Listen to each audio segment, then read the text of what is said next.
Oui. Merci, Monsieur le Président.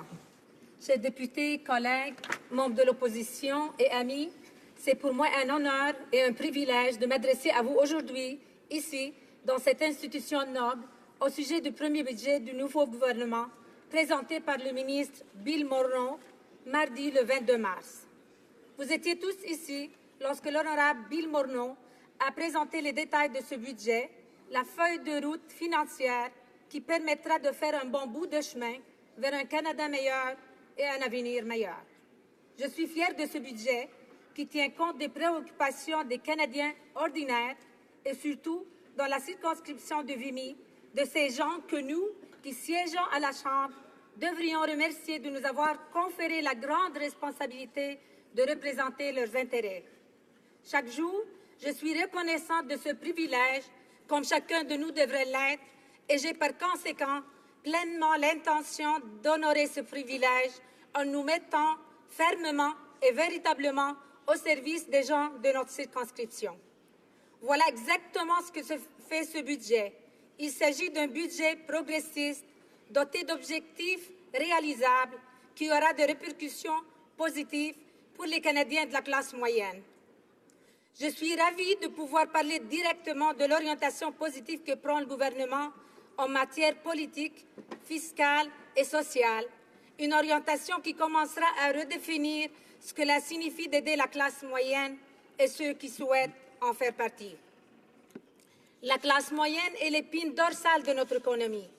Le gouvernement présente donc un budget conçu pour elle.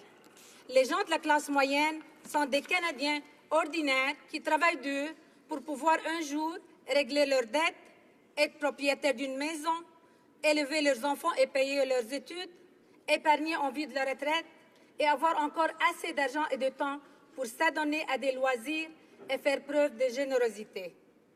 La classe moyenne travaille sans relâche pour le pays. Il est donc temps que nous travaillions et que nous ayons un gouvernement qui travaille sans relâche pour elle. Grâce à ce budget, nous commençons à redonner espoir à la classe moyenne et à revigorer l'économie.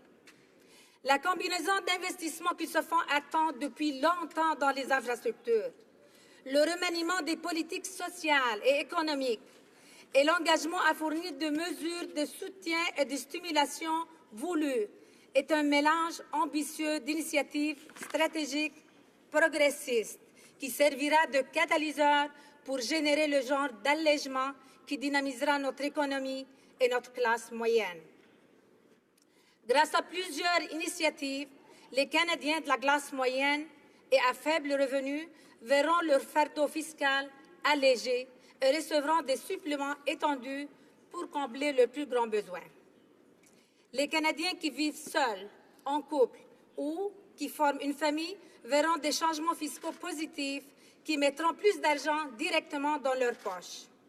L'une des promesses les plus essentielles du gouvernement que nous avons honorée dès notre arrivée au pouvoir était de rajuster la structure de l'impôt fédéral sur le revenu pour réduire de 1,5 % les impôts des Canadiens de la classe moyenne qui gagnent entre 45 282 $ et 90 563 $. Le coût a été compensé en rehaussant l'impôt des Canadiens les plus riches, de manière à ce que nous puissions offrir de l'aide à ceux qui en ont le plus besoin. Cet allègement fiscal représente un montant qui peut aller jusqu'à 670 $ par personne ou 1 340 $ par couple par année. À travers le Canada et dans Vimy, ma circonscription en particulier, des milliers de personnes profiteront directement de la diminution des taxes pour les impôts.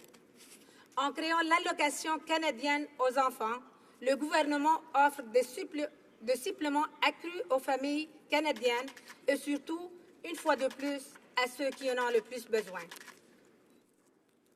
Les familles à faible revenu toucheront une portion plus importante d'allocation pour les aider à assumer le fardeau financier qui accompagne le fait d'élever des enfants.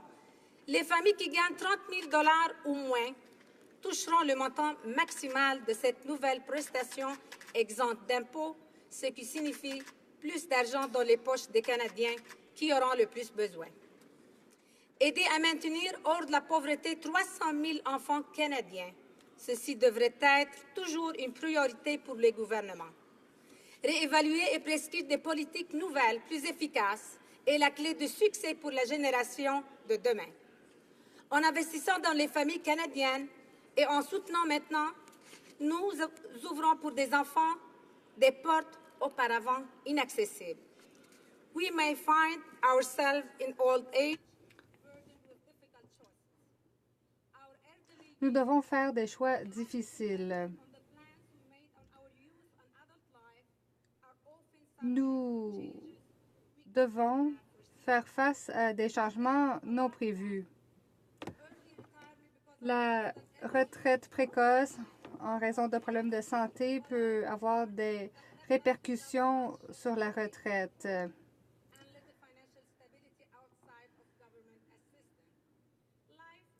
La vie ne nous sourit pas toujours. Avec un travail acharné, on devrait pouvoir prendre la retraite dans la dignité. Le budget a fait des améliorations importantes. Nous voulons donner aux aînés la sécurité qu'ils méritent. Le gouvernement précédent a apporté des changements à la sécurité de la vieillesse et eu supplément de revenus garantis. Compte tenu de la hausse du coût de la vie,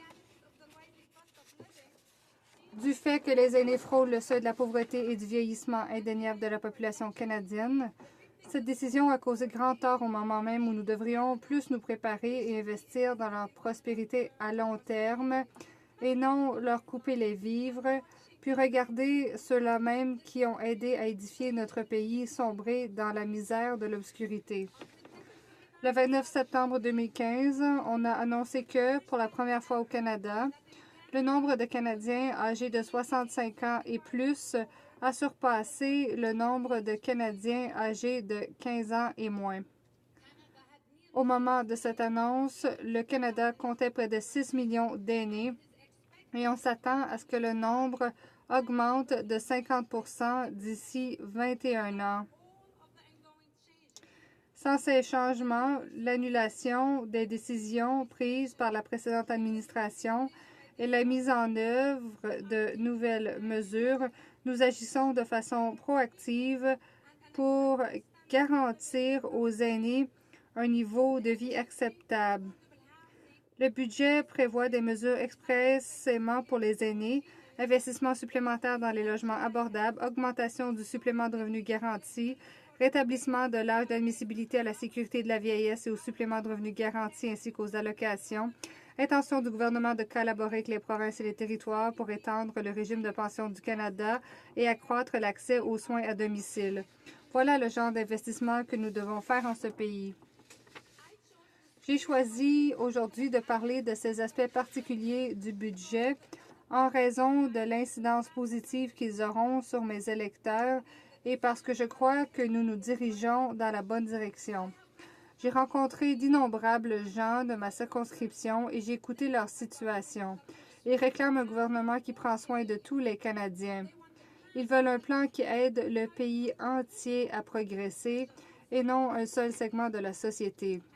Tous les éléments du budget que j'ai mentionnés aujourd'hui aideront des milliers de personnes rien que dans ma circonscription de Vimy.